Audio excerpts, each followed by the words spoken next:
জাতীয়তাবাদী মহিলা দলের প্রতিষ্ঠা বার্ষিকী উপলক্ষে যশোর জেলা মহিলা দল কর্তৃক আয়োজিত আজকের এই নারী সমাবেশে উপস্থিত শ্রদ্ধাভাজন সভানেত্রী, যশোর জেলা মহিলা দলের সংগ্রামী সভানেত্রী বেগম রাশিদা রহমান, উপস্থিত আজকের আয়োজনের মধ্যমণি বাংলাদেশ জাতীয়তাবাদী দল কেন্দ্রীয় সংসদের বিপ্লবী ভাইস চেয়ারম্যান বিশিষ্ট শিক্ষাবিদ অধ্যাপক নার্গিস বেগম, উপস্থিত যশোর জেলা বিএনপির সংগ্রামী সভাপতি আমাদের প্রিয় নেতা অ্যাডভোকেট সৈয়দ সাবির সাবু, যশোর জেলা বিএনপির সংগ্রামী সাধারণ সম্পাদক, যিনি মূলত যশোরে মহিলা দলকে সুসংগঠিত করবার জন্য যশোর জেলা বিএনপির পক্ষ থেকে বিশেষ নজরটি রাখছেন আমাদের সেই প্রিয় নেতা জনাব দেলোয়ার হোসেন খোকন। যশোর জেলা মহিলা দল এবং আমাদের সদর নগর সহ বাকি 7টি উপজেলা এবং পৌর বিভিন্ন পর্যায়ের মহিলা দলের নেতৃবৃন্দ, আমার সামনে উপবিষ্ট, আমার সামনে দণ্ডায়মান, আমার সামনে অপক্ষমান আমার মা ও বোনেরা, আসসালামু আলাইকুম রহমতুল্লাহ। আজ জাতীয়তাবাদী মহিলা দলের প্রতিষ্ঠা বার্ষিকী, অত্যন্ত আনন্দের একটি দিন। আমরা এই দিনটি একটু ভিন্ন আকারে উদযাপন করলাম। আজকে সকাল 8টায় যশোর থেকে আমি গিয়েছিলাম বাগেরহাটের ফকিরহাট উপজেলার এক প্রত্যন্ত গ্রামে। আমাদের প্রিয় নেতা তারেক রহমান একটি টিভি চ্যানেলের ক্লিপিং এ দেখেন এক দুস্থ ভ্যান চালকের অসুস্থ স্ত্রী নাম শাহিনা বেগম ক্যান্সার আক্রান্ত, চিকিৎসার সুযোগ থেকে বঞ্চিত, প্রায় 3 বছর যাবৎ শয্যাশায়ী। অপরদিকে তার একমাত্র পুত্র জন্ম থেকে প্রতিবন্ধী, 27 বছর যাবৎ বিছানায় শয্যাশায়ী, আর তার স্বামী সামান্য ভ্যান চালক। এই সংবাদটি 1000 কিলোমিটার দূরে থাকা আমাদের প্রিয় নেতা তারেক রহমানের হৃদয়ে নাড়া দেয়। তিনি আজকের এই বিশেষ দিনটি বেছে নিয়েছিলেন, যে দিনটি মহিলা দলের প্রতিষ্ঠা বার্ষিকী। সেই দিনে এই নারীর পাশে, এই পরিবার পাশে দাঁড়াবার জন্য। তাই যশোর থেকে আমি এবং ঢাকা থেকে আমাদের প্রিয় নেতা তারেক রহমানের প্রতিনিধি, আমরা বিএনপি পরিবারের নেতৃবৃন্দ, আতিকুর রহমান রুমন এই সংগঠনের আহ্বায়কের নেতৃত্বে আমরা সেখানে গিয়েছিলাম। সেখানে গিয়ে আবারও নারী এবং মায়েদের মাহাত্ম্য নতুন করে আমরা উপলব্ধি করলাম। বৃদ্ধ মা 3 বছর যাবৎ ক্যান্সার আক্রান্ত, স্বামী ভ্যান চালিয়ে সংসার চালায়, অপরদিকে ছেলেটি 27 বছর যাবৎ বিছানায় শয্যাশায়ী, প্রতিবন্ধী হয়ে কথা বলতে পারে না, খাওয়ার সময় মুখে অস্ফুট কিছু উচ্চারণ করে। মায়ের কষ্ট তার ক্যান্সারের ব্যাধির জন্য নয়, মায়ের কষ্ট তার সংসারের অসচ্ছলতার জন্য নয়, মায়ের কষ্ট তার এই অসুস্থ প্রতিবন্ধী সন্তানের দেখভাল করতে পারছেন না সেই জন্য। প্রিয় মা বোনেরা, যুগে যুগে এভাবেই মায়েরা, যুগে যুগে এভাবেই বোনেরা পরিবার, সমাজ এবং রাষ্ট্রকে আগলে রেখেছে। আমি আরেকটি মায়ের কথা বলি। মাত্র 25 বছর বয়সে যার স্বামী 2টি ছোট সন্তান রেখে যুদ্ধে চলে গেল। দিক দিশেহারা নারী জানেন না কিভাবে সন্তান দুটোকে আগলে রাখতে হবে। সন্তান দুটোকে নিয়ে চট্টগ্রাম থেকে হেঁটে হেঁটে, কখনো গাড়িতে, কখনো রিক্সায়, তিনি ঢাকায় আসলেন। যুদ্ধের 9 মাস স্বামীর সাথে যোগাযোগ বিচ্ছিন্ন সেই নারী যুদ্ধের পর স্বাধীন বাংলাদেশে নারী তার স্বামীকে আলিঙ্গন করবার সুযোগ পেলেন।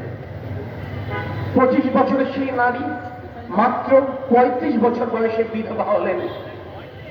2 কিশোর সন্তানকে মানুষ করবার চাইতে এই বাংলাদেশে আমাদের মতো লাখো কোটি সন্তানের গণতান্ত্রিক অধিকার ফিরিয়ে আনা তার নৈতিক দায়িত্ব ফরজ কর্তব্য মনে করলেন। তাই সংসার ফেলে সাদা শাড়ি পরে রাজপথে নেমে আসলেন। 9 বছরের স্বৈরাচার বিরোধী আন্দোলনের মাধ্যমে বাংলাদেশকে স্বৈরাচার মুক্ত করলেন।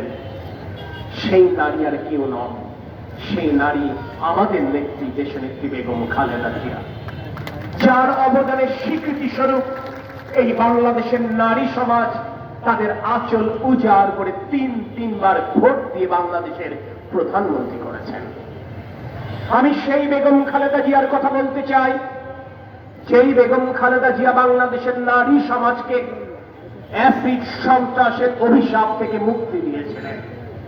আমি সেই বেগম খালেদা জিয়ার কথা বলতে চাই, যেই বেগম খালেদা জিয়া তার প্রধানমন্ত্রীত্বের প্রথম দফায় 10ম শ্রেণী পর্যন্ত মেয়ে শিশুদের পড়ালেখা সরকারি স্কুলে অবৈতনিক করে দিয়েছিলেন এবং তার তৃতীয় মেয়াদে এসে 12 শ্রেণী পর্যন্ত মেয়ে শিশুদের পড়ালেখা অবৈতনিক করে দিয়েছিলেন।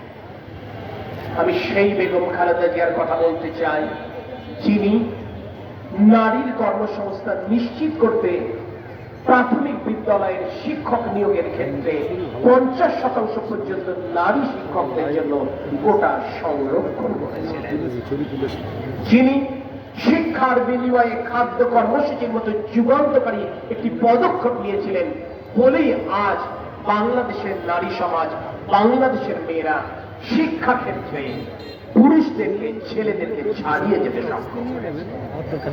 আমি সেই বেগম খালেদা জিয়ার কথা বলতে চাই, যার স্বামী শহীদ রাষ্ট্রপতি জিয়াউর রহমান বাংলাদেশের মহান স্বাধীনতার ঘোষণা দিয়ে শুধু বসে থাকেননি, 9 মাসের সশস্ত্র সংগ্রামের মাধ্যমে বাংলাদেশের লাল সবুজের পতাকা ছিনিয়ে এনেছিলেন।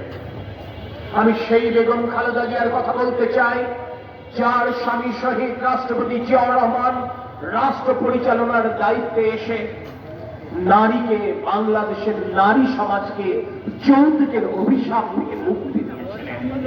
জাতীয় মহিলা সংস্থা এবং মহিলা বিষয়ক মন্ত্রণালয় তৈরির মাধ্যমে নারীর ক্ষমতায়নের সূচনা করেছিলেন। বাংলাদেশের অর্থনীতির এই মূল চালিকা শক্তি আজ স্বাধীনতার 54 বছর পরেও সেই গার্মেন্ট শিল্প অর্থাৎ রপ্তানিমুখী গার্মেন্ট শিল্প চালুর মাধ্যমে প্রায় 35 লক্ষ নারীর কর্মসংস্থানের সুযোগ তৈরি করেছিলেন, যার উপরে দাঁড়িয়ে প্রায় 2 কোটি পুরুষের সংসার আজও পরিচালিত হয়। যিনি জাতীয় সংসদে নারী আসনের সংখ্যা 15 থেকে 30-এ উন্নীত করেছিলেন। প্রিয় মা ও বোনেরা, শহীদ রাষ্ট্রপতি জিয়াউর রহমান এবং দেশনেত্রী বেগম খালেদা জিয়ার রক্তের উত্তরাধিকার শুধু নয়, আদর্শের উত্তরাধিকার তারেক রহমান তাই বলেন, যদি তিনি বাংলাদেশের নারীদের ভোটে, যদি তিনি বাংলাদেশের ছাত্রদের ভোটে, যদি তিনি বাংলাদেশের আপামর জনসাধারণের ভোটে তার প্রয়াত পিতা কিংবা মায়ের মতো বাংলাদেশের জনগণের খেদমত করবার সুযোগ পান, তাহলে তিনি আমাদের বাংলাদেশের নারী সমাজের জন্য, আমাদের সন্তানদের জন্য স্নাতক পর্যন্ত পড়ালেখা অবৈতনিক করে দেবেন, অর্থাৎ ডিগ্রি পর্যন্ত ছেলেমেয়েরা বিনা বেতনে পড়বার সুযোগ পাবে। তিনি প্রতিটি অসচ্ছল পরিবারের জন্য একটি করে পারিবারিক কার্ড চালু করতে চান, যেই পারিবারিক কার্ডের মাধ্যমে প্রতিটি পরিবারের সংসার পরিচালনার জন্য যে নিত্য প্রয়োজনীয় দ্রব্যাদি লাগে, অর্থাৎ চাল, ডাল, চিনি, সয়াবিন তেলের মতো এই পণ্যগুলো কেনার জন্য সরকারের থেকে বিশেষ সহায়তা প্রদান করা হবে। গুরুত্বপূর্ণ বিষয়টি হচ্ছে, এই পারিবারিক কার্ড কিন্তু কোনো পুরুষের নামে হবে না, এই পারিবারিক কার্ড প্রতিটি পরিবারের জ্যেষ্ঠ নারী সদস্যের নামে হবে।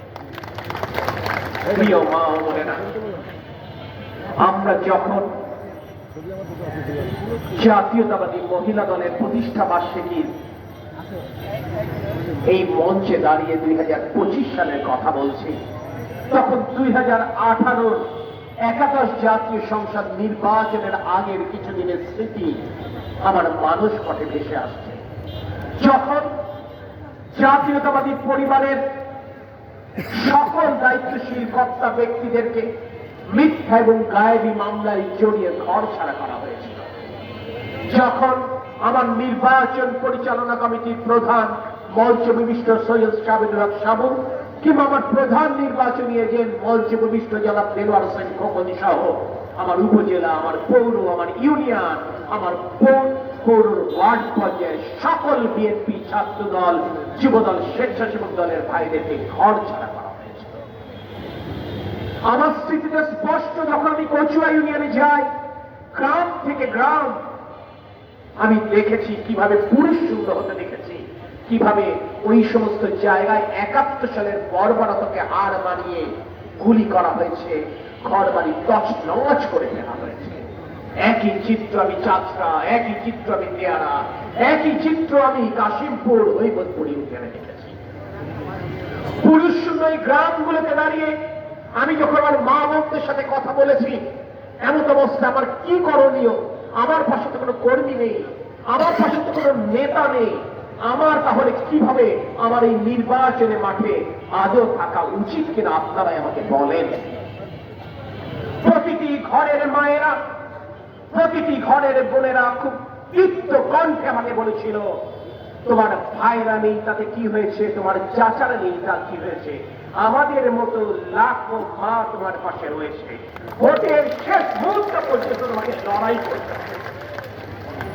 আমরা স্যালুট করি সেই সমস্ত মা বোনদেরকে যারা আমাদের সেই সময়ে সাহস জুগিয়েছেন, যারা আমার শত সহস্র সহকর্মীকে আশ্রয় দিয়েছেন, যারা জেল গেটে আমাদেরকে দিনের পর দিন দেখতে গেছেন। আমার মানুষ পটে স্পষ্ট, আমার বাবা তখন ক্যান্সার আক্রান্ত, তাকে উন্নত চিকিৎসার জন্য দেশের বাইরে নিয়ে যাওয়া হয়েছে। শেখ হাসিনা বারংবার মিথ্যা মামলায় আমাকে জড়িয়ে কারা অন্তরীণ করে রাখছে।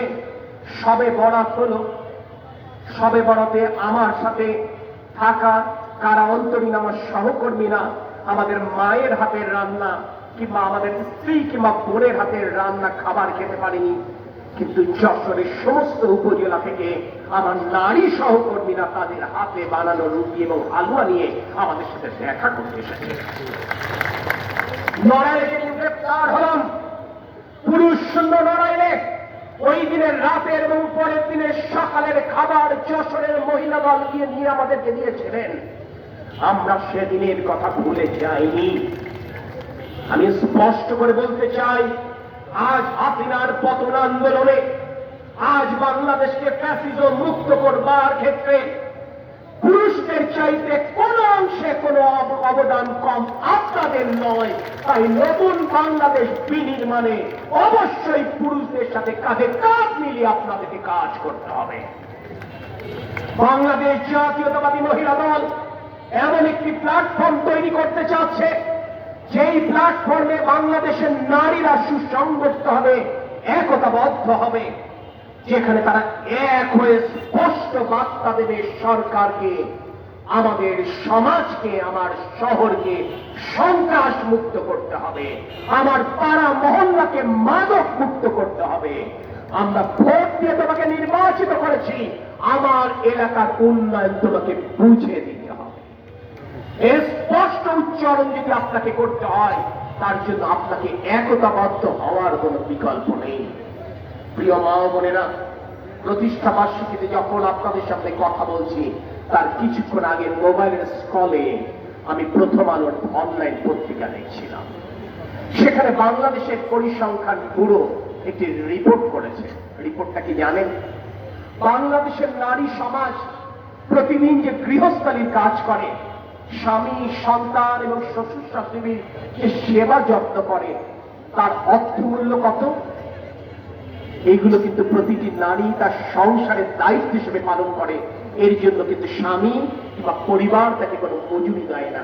কিন্তু যদি মজুরি দিতে হতো, তাহলে 2021 সালের পরিসংখ্যান বলছে প্রতি বছর বাংলাদেশের নারীদের শুধুমাত্র গৃহস্থালীর কাজ এবং স্বামী, সন্তান এবং শ্বশুর শাশুড়ির যত্ন সেবা করবার মজুরির মূল্য হওয়ার কথা ছিল 5,70,000 কোটি টাকা, অর্থাৎ একটি বাংলাদেশের বাজেটের সমপরিমাণ। নারীদের অবদানের কথা নারীদের আত্মত্যাগের কথা, নারীদের শ্রমের কথা, নারীদের কষ্টের কথা, নারীদের লাঞ্ছনা বঞ্চনার কথা কিন্তু চার দেওয়ালের বাইরে খুব একটা শোনা যায় না, জানা যায় না। আর তাই বাংলাদেশের নারীরা যুগে যুগে বঞ্চিত হয়ে গেছে। সেই বঞ্চিত দশা থেকে মুক্তির আলো ঘরে ঘরে ছড়িয়ে দেবার জন্যই কিন্তু শিক্ষার বিপ্লব সাধন করেছিলেন শহীদ রাষ্ট্রপতি জিয়াউর রহমান এবং দেশনেত্রী বেগম খালেদা জিয়া। তাই একবিংশ শতাব্দীতে দাঁড়িয়ে 2025 সালে দাঁড়িয়ে 2026-এর ত্রয়োদশ জাতীয় সংসদ নির্বাচনের পূর্বে দাঁড়িয়ে আমি আপনাদেরকে এই কথা বলতে পারি, ঠিক যেভাবে আপনারা শহীদ রাষ্ট্রপতি জিয়াউর রহমানকে বাংলাদেশের সবচেয়ে জনপ্রিয়তম রাষ্ট্রপতি করেছিলেন, ঠিক যেভাবে আপনারা দেশনেত্রী বেগম খালেদা জিয়াকে বিএনপি চেয়ারপারসনের পরিচয় উচ্চিয়ে সারা বাংলাদেশের জন্য দেশ নেত্রীর উপাধি দিয়েছিলেন, ঠিক যেভাবে তিনি আপনারা প্রধানমন্ত্রীত্বের আসন তিনবার তাকে উপহার দিয়েছিলেন। আপনারা যদি এই দীর্ঘ ফ্যাসিবাদ বিরোধী আন্দোলনে বাংলাদেশের মানুষের গণতান্ত্রিক অধিকার ফিরিয়ে আনবার জন্য যেই মানুষটি নেতৃত্ব দিয়েছেন, লড়াই করেছেন, সংগ্রাম করেছেন, শরীরে বন্ধুত্বের অভিশাপ বহন করে চলেছেন, সেই তারেক রহমানের প্রতি আগামী জাতীয় সংসদ নির্বাচনে ধানের শীষে ভোট দিয়ে আপনাদের সমর্থন ব্যক্ত করেন।